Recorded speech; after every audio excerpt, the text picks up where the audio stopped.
Morning, learning as a schos for Shlema Pilan Chaya Basarach. Starting the new parak of Shtei Halecha on Daf Tzadi Daled Amud Aleph. Suck the Mishnah. Shtei Halechem Niloishes Achas Achas. The Shtei Halechem is the two loaves that were brought on Shavuos, come with the Kivsei Atzeres, and they are kneaded on each one separately. And then they are baked, each one separately. Lechem apanim, the lechem apanim was brought on Shabbos, the 12 loaves on Shabbos that were placed on the shulchan. They're going to talk about how it was placed on the shulchan and about these loaves in great detail in the Gemara. So those are niloishas achas achas. They're also kneaded separately, each loaf on its own. And alpha shtayim, but they're baked in pairs. You put two into the oven at the same time. Ubitfus haya oisan. And they would make them in a form, in a mold. It means they would, I guess, these days, when I was a kid, everyone baked in. They would make braided challah. They put it on a pan, and that's how they baked it. But now I see they bake it in a foil pan. That's the way they seem to do it these days. At least that's what my wife does. So they had like a pan that they would put the dough into, kshuroiden, and when they would be taken off the oven, it means redias hapas is after the challah was baked, they would slap it onto the wall. I mean, I guess it's no such thing with these kind, as we're going to see. If you remember, they're different shaped, made in these pans. They weren't slapped on a wall; they were made in a pan. But when they would take them out, they would put it into a mold, in order that it shouldn't get ruined, shouldn't fall apart. I was going to explain that you don't want it to collapse, so you put it into a pan to hold it up. Because they were funny shaped challahs. So these were actually matzahs, right? They were not right. They were not chametz, but they were shaped like they had a whole shape to them. I don't know if they were matzahs. Maybe they were Sephardi matzahs. There was like a pita bread or something. We're going to see they had some heft to them. If you remember, they were like in a ches shape, right? We're going to see a little bit more about that. Where does this come from? That the shtei halechem and the lechem apanim had to be kneaded separately, and that the lechem apanim had to be baked 2 by 2. The Tanur Rabban Shnei Esrayim Yeh Chal Ha'achas. There says each challah should be 2 Esrayim. It says a chal ha'achas, the single challah. But the chal ha'achas tells you each one has to be made separately, kneaded separately. Menayin she'af shtei halechem kach. That was by the lechem apanim. How do you know the shtei halechem has the same din? Talmud Loima Yeh. Pasuk says she has shayim Yeh. That's tell you an additional one, not just the lechem apanim, but the shtei halechem as well. How do we know that the lechem apanim from this pasuk that we quoted the baking is done in pairs? Talmud Loima b'samta oisam. You should place them. Lashon Rabbim. Yachal af shtei halechem. Okay, maybe the shtei halechem also should be shtayim. They should be baked shtayim. Talmud Loima oisam. The pasuk says oisam, only the lechem apanim and not the shtei halechem. Where it says you just use the same word twice in a row. First you say oisam is a lashon rabbim to tell you that the lechem apanim was done 2 at a time, and then you say oisam tells you only the lechem apanim and not the shtei halechem. Which limit is it? So tomorrow. When we say, by the way, the shtei halechem, the lechem apanim, when we say shtayim. There were 12 breads, right? Yeah. So there were 6 bakings? Sounds like it. I just want to... Because I know there's Yeah, two columns. I know it's two columns, so I wasn't sure if it meant, we're talking about one column you of mean the six? storm? No, it means Yeah, each challah. It means the individual challahs. I think it means six individual. They lines, always wanted to, two at a time. I think Rafal's right though. These weren't the chametz. Maybe they just went in there for 2 minutes. I imagine this is like a covered for the yeah. lechem, for the chalas, that they shouldn't be made in an industrial manner. 12 of them at the same time. So tomorrow, Imkain lema kravasamta, my besamta oisam. Why doesn't it just say one word? It doesn't have to say the word oisam because they vesamtum them. And that will tell you lashon rabim. What is a samta oisam? Sham tarti. So we're able to learn out both that the lechem panim is with shtayim and to exclude that the shtei lechem is only with one challah at a time baking. Tanuraban vesamta oisam bitfus, that you place it in the oven with a mold, the form. Even though the Mishnah had only mentioned two, there were actually three forms. First of all, when it was a dough, it was placed into the form. And there was a kind of a tfus in the tanner, in the oven. While it was baking, it was also in a form. And in addition to that, like we said in the Mishnah, when you took it out, you also put it in a form, in order that it shouldn't get ruined. Why don't we return it to the original form that it was in before it was baked? I imagine, I guess it sounds like that the one that was in the oven was made out of some other material. I would guess that the other ones were made out of gold, and that was made out of a different, something stronger. Otherwise, why not just keep it in the form that it was in the oven? Why does it say to the original one? Okay, so they were transferring the dough, the kneaded dough, from one form to the second form that was in the oven. Yeah, After that was baked, it was transferred back to a third form. third form, instead of going back into the first form, instead of being left in the form. So I'm suggesting that they used like a working form in the oven. That's what it says kamin tfus. That wasn't it wasn't made out of gold. It wasn't clay sharis. It was there to help it cook. I guess it shouldn't fall apart in the oven, just like it shouldn't fall apart afterwards. But the Gemara is asking, why don't you return it to the original gold form that it was in before the baking? Why does it have to? Why do you need a third separate form? So Gemara, keeping the afilo nafcha. No, you can't use the original form because after you bake it, it expands. So that form is not going to be the right size for it. It's not going to fit in it anymore. So itma. Lechem haponim ketzad oisin oisei. How did they make this lechem haponim? Rav Chanina Amar, kmin teva prutza. It was like a open box, meaning like the ches that we've been talking about. The open ches, that means it was a flat, wide bottom, and then two sides coming up on each side. It was like a fast sailing ship. Let's see Rashi's description of these things, because we're going to be dealing with them a lot. So, Kamin Teva Prutza Shenitel, Rashi says, this, by the way, we have to give ourselves a congratulations. We're finished with the Ksav Yad Rashi. There's only one Rashi to deal with, and it's much bigger, so I can see it. Kamin Teva Prutza Shenitel Kisuya Ushtei Doifneseh Zu Keneged Zu. They take the covering and two of the walls, one opposite each other. So there's a little picture of a ches shape, and it was just a bottom with two walls coming up on each side.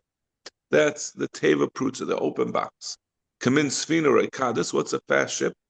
Kvish, whatever that means. Ve'en la shulayim ela milmayla rechava. It doesn't have really walls, because the walls go up in a V shape, like the sides of a ship. Omata kala, v'lechas ad ke'etzma. And the bottom, it narrows until a single finger's width. It goes to a point. Kazeh. Ubeiz rasheh chodim, v'holchen v'goyven l'mayla. And the two ends, the front and back of the ship, so to speak, it's like a canoe, a canoe with or really like any ship, a ship with a sharp bottom, and the ends also come to a point, and but it's not like a ship that it just has like a bow sticking up into the air. The length was the same on top as it was on bottom, so it was like a V shape all the way to the front and all the way to the back. It's called a rekedes that it goes very quickly. So that it was a open box. You can understand that the spoons sat on the nice flat bottom of the of this loaf. And it had to be on the top. So the two walls, like Rashi says, they sat on top.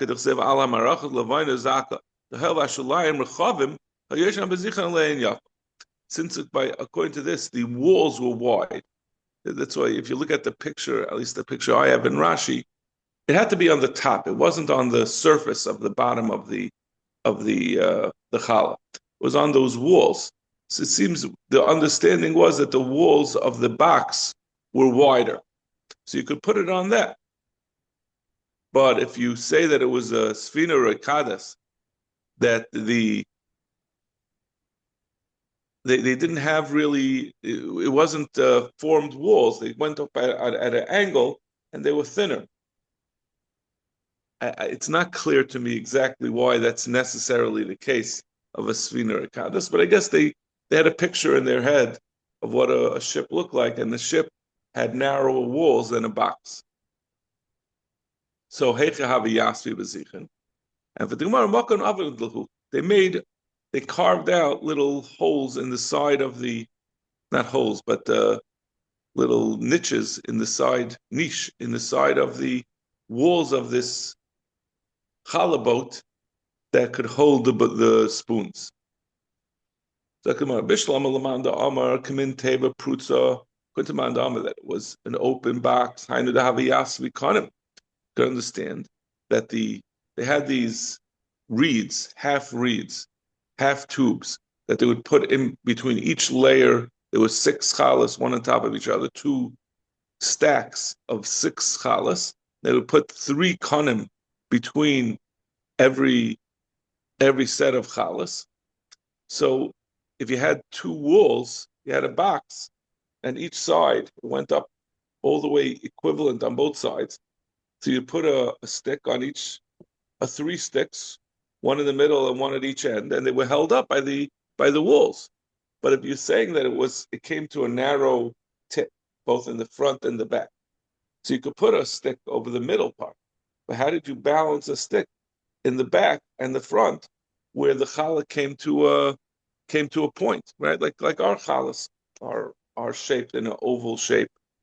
I guess with so this also was shaped that it came to a point. How could you put the other 2 tubes on it, the 2 konim? Zaktamara Mursha Avid Lahu. They made a little protrusion on each end of the challah. It wasn't the stick. It looked like, what am I picturing? I'm picturing like those hammerhead sharks. They come to a head, and then there's like just 2 little things sticking out to put the konim on top of it. So they made those protrusions in the challah to hold up the konim.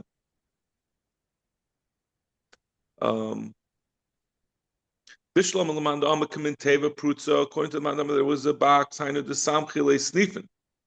In addition to these kanim that were horizontally laid over the chalas, there were also sticks on the sides, which are called sniffen, which is like a branch, that were meant to hold the lechem in place. So we can understand if you have a nice flat side to the challah, so the challah would be held up by these sniffen. If you say it was a V-shaped, like a ship, the sides of it, so you only had a little edge that was touching the sniffen, how could the sniffen hold up the lechem? And for the Gemara, the agalu miagal, there was again something sticking out of the side of the sniffen, like a little platforms by each challah. I guess they went up and down the side of the shulchan, and by each challah there was something sticking out of this sniff, a little receptacle to hold up the side of the challah. Rashi says,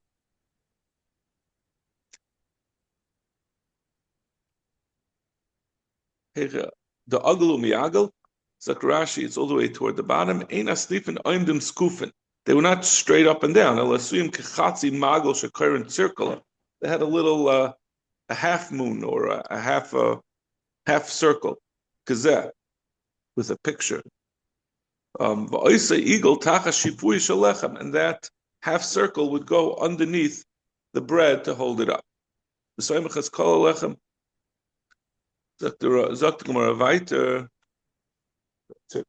Russian word that means like a protractor. Yeah, I know what a protractor is. It's a circle. It makes this like a half circle. Half circle. Yeah. It's exactly the Russian of Russia. Which will circular. Circular, that's what they call it? Yeah. In Russian? Yeah, circle, yeah. Oh. Makes sense. I don't know. I don't know like the etymology of languages. But the Rashi was coming from Old French. I don't know, is Russian related to French at all? No. Not really. Could be it's like an older word, like a Latin word that they both come from the same thing. Stop. Yeah. I guess a circle. Circle is also like in us. Yeah.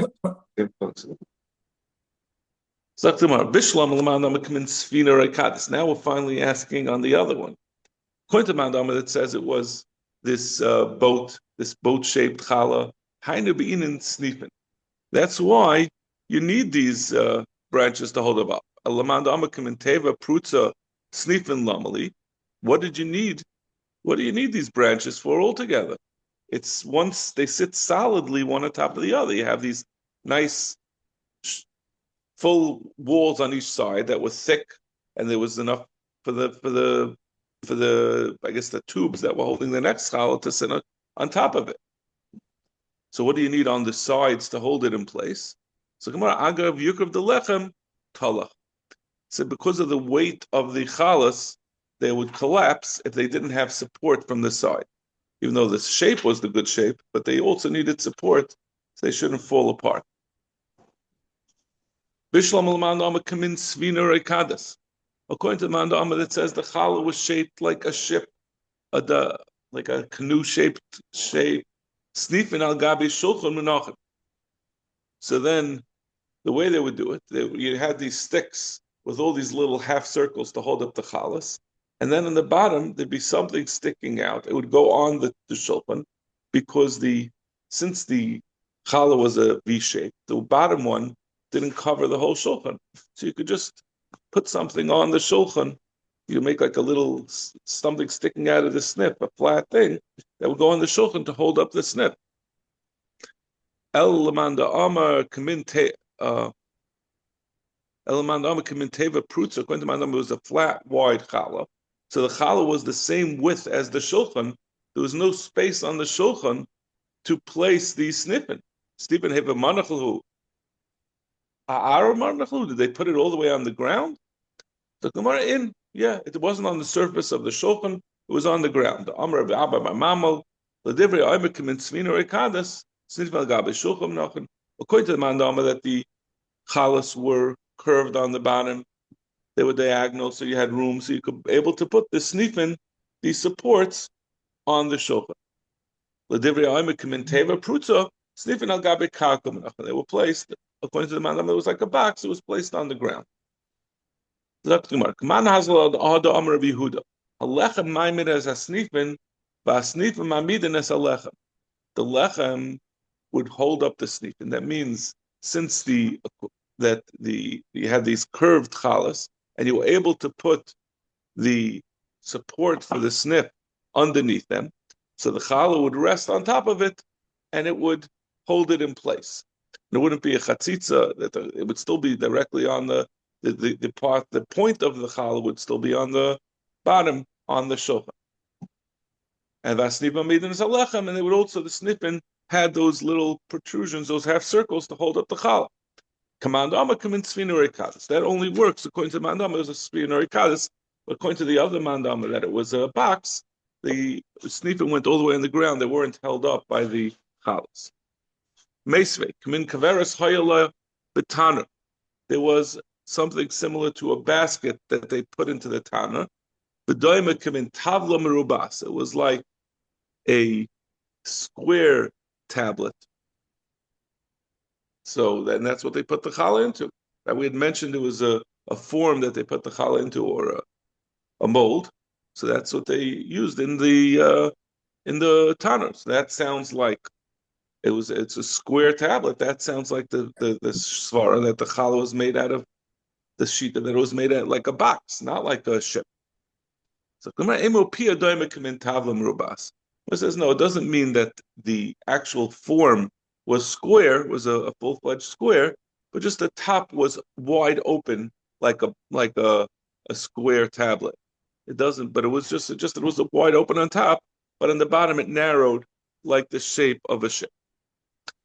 Tanya Commander Amakim in Svina Rekadis. I'll bring you a brisa that says like the Mandama that it was the shape of a ship. Tanya. Arbos Nifin Shalzav Hayasham. There were 4 of those supports on the side of the shulchan. And it went out like reeds from, it says from Erishaim, but I think it means from their sides, from the top, where each challah had to be supported, right? Those kanim that were going sideways. And the Brisa ends that it was the chalas was similar to a fast ship. So the Brisa says directly that it was the shape of a fast ship. Ibaylo. New question. We're done with the shape of the chalas. I don't know if people are enjoying that or not. Ibaylo. Lechem hapanim nifsel b'masais or ain't nifsel b'masais. The lechem hapanim, does it become possible with the traveling of the Mishkan? Right? There's a rule that kachay kachim, lechem hapanim is kachay kachim. It can't go out of the Beis HaMikdash. There's a Mikdash. It can't go out of the Mishkan when there's a Mishkan. But when the lechem hapanim would stay there for a week. So what happened when they traveled was that, at least that's the Havamin of the Gemara at this point, when they would travel with the Mishkan, was that considered, they would pack up the oil mayit, was that considered to be that the lechem hapanim was yaitza and became pasul? One says it does become pasul, one says it doesn't become pasul. Manda amar nifsal d'chsev kasha yachnu ken yiso. The Mandama who says that it becomes pasul because it says that the same way that it's when it's camped, so it should be when it's traveling. Just like when it's encamped, when it goes out, it becomes pasul. So too when they're traveling, it becomes pasul with leaving the machne shechina. The other Mandama says, the Torah says that the lechem should always be on the shulchan. That tells you as long as it's on the shulchan. So they would travel with the shulchan with the chalas on it. So as long as the chalas were on the shulchan, that made it that it's not considered to be pasul yaitz. What about what we said that as it traveled, that should be the same way as when it was encamped? So he understands exactly the opposite. It's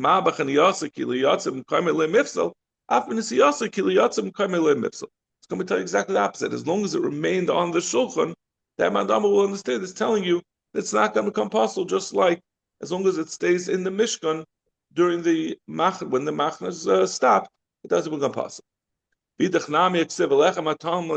All of year. What about the other mandama? The mandama who says it does become possible when it's traveling, even though it's on the shulchan. It says the lechem hatamid should be on the shulchan.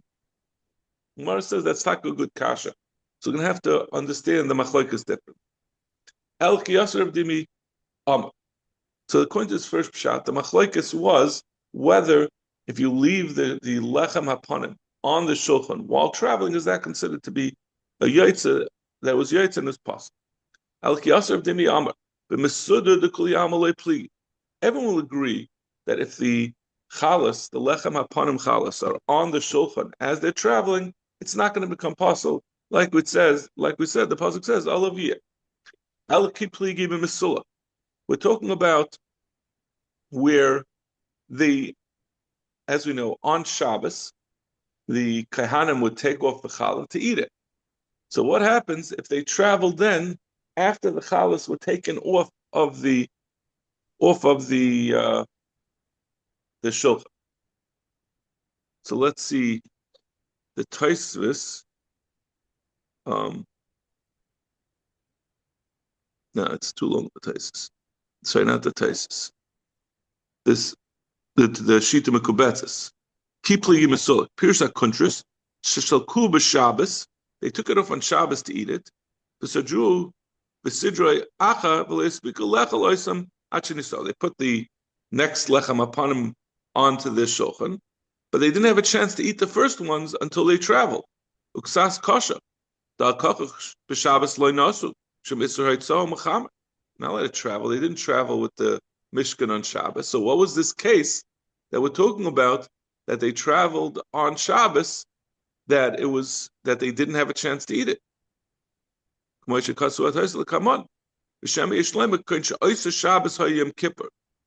about Shabbos that was Yom Kippur. That they would, if they took off the chalas and they to eat, they would first eat them on Matzah Shabbos because it was Yom Kippur. They had to fast. But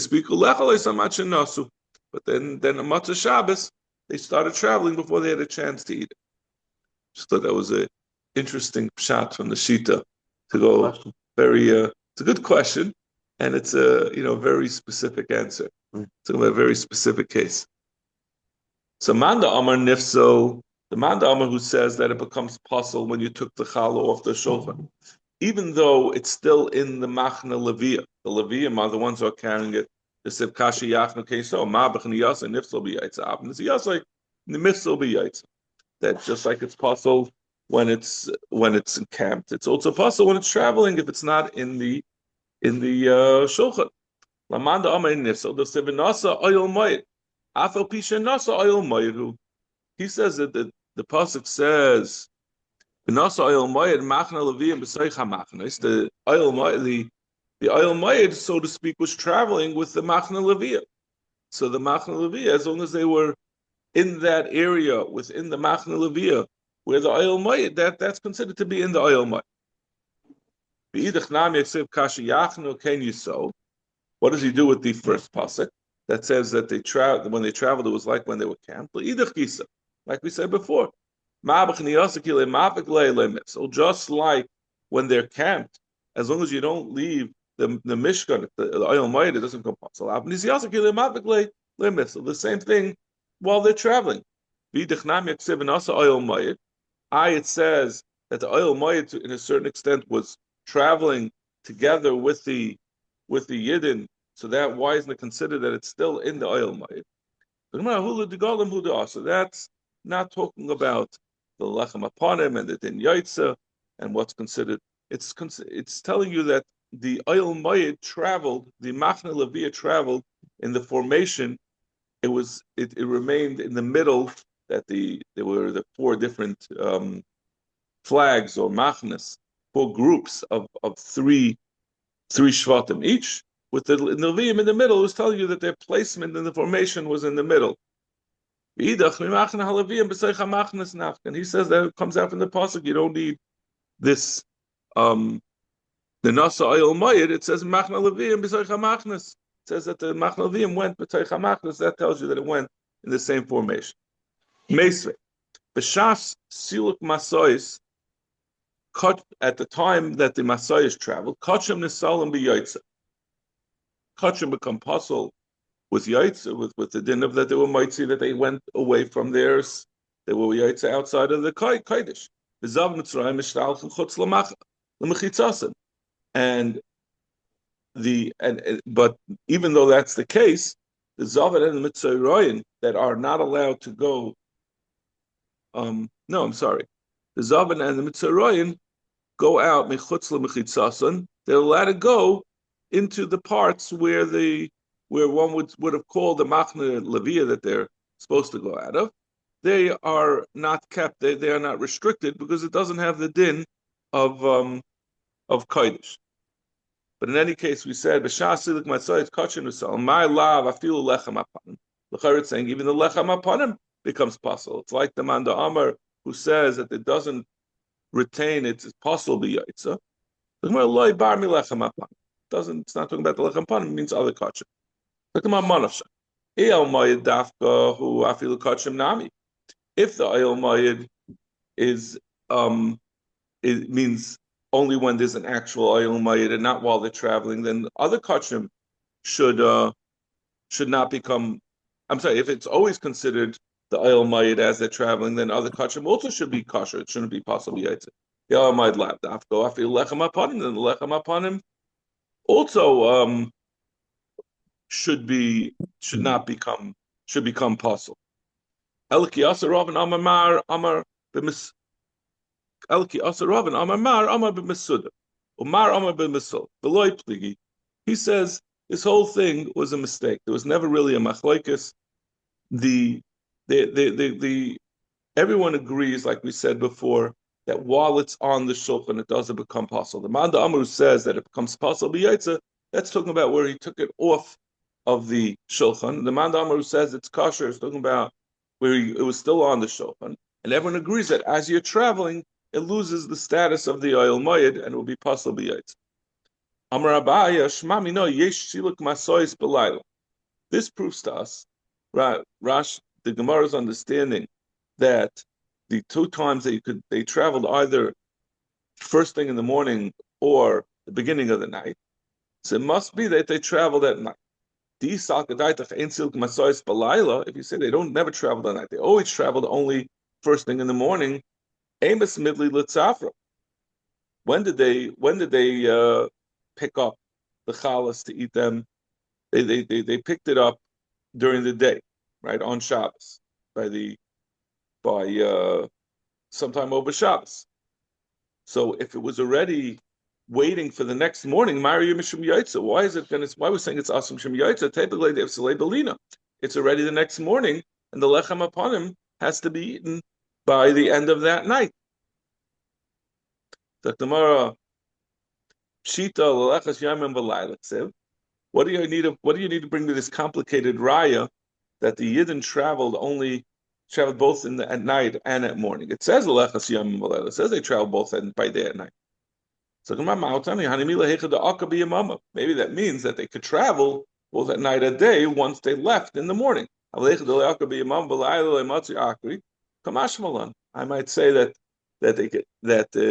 if they didn't go in the morning, they couldn't go at night. So that's why we're bringing a raya that the traveling also happened at night, and that's how you have an issue of yaitza that's not also an issue of lina. V'ramini hoglu haparoichas. We just said that the Zavan and Mitziris were excluded, were kicked out. We have a bride says huglu aparoichas chochu azavan utzarli kanik l'sham. That when the paroichas was taken away, the Zavan and Mitzirim were allowed to go into the Machna. They were not restricted. I think I said it the other way around before. But this is l'chayra bin Saisa. Before we said they could not go in. They were kicked out. And now we're saying that they were allowed to go in. It's two sheets. The Tanya. What's the Zavan Mitzrayim?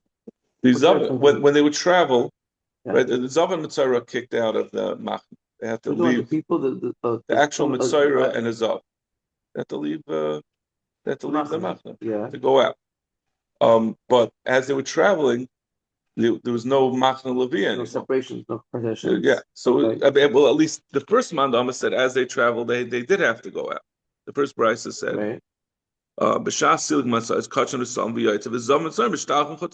had to go out of the Machnas because they couldn't. I guess they couldn't get overrun by the. And now we're saying that they could. So we're saying it's a machlekes. In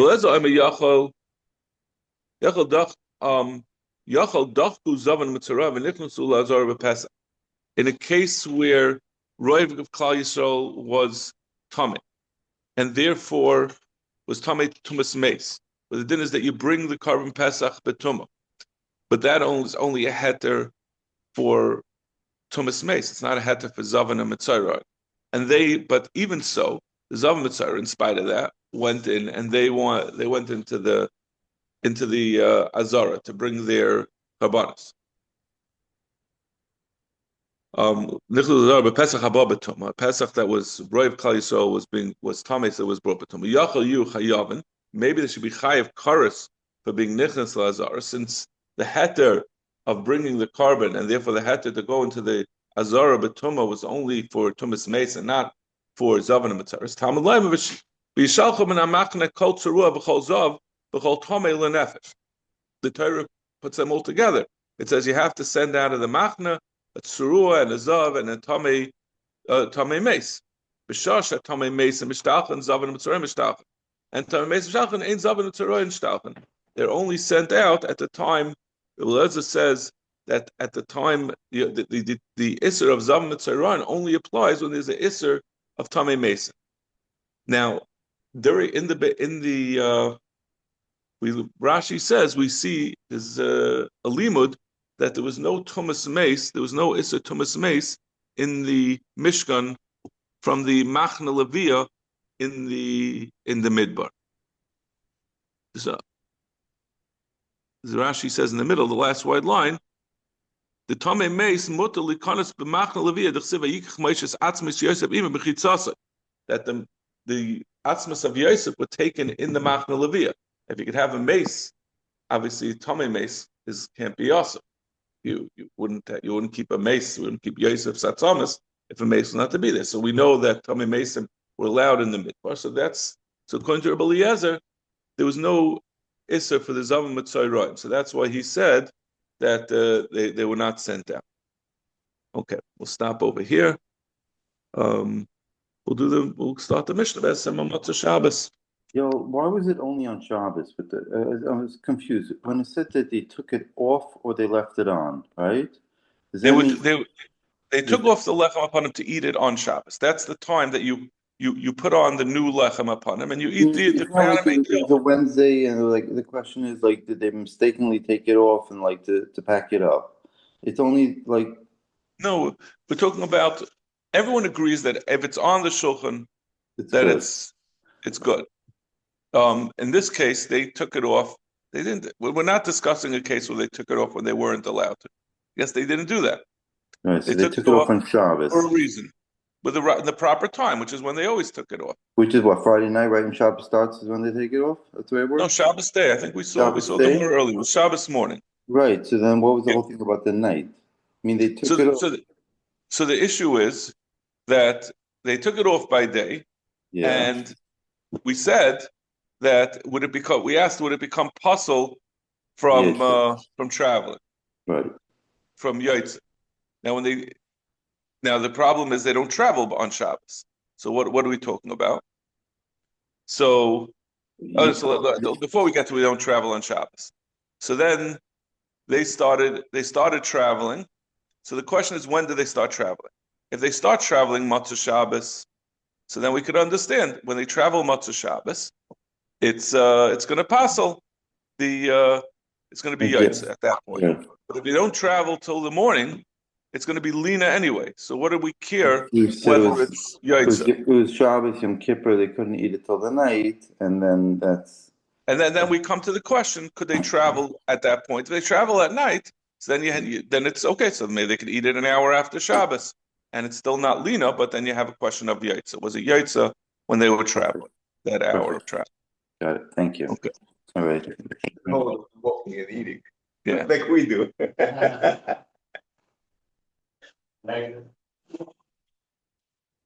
I don't think we hold of it either. So, Ashkech and Chedek. It's good for you. We're doing pretty good. I'm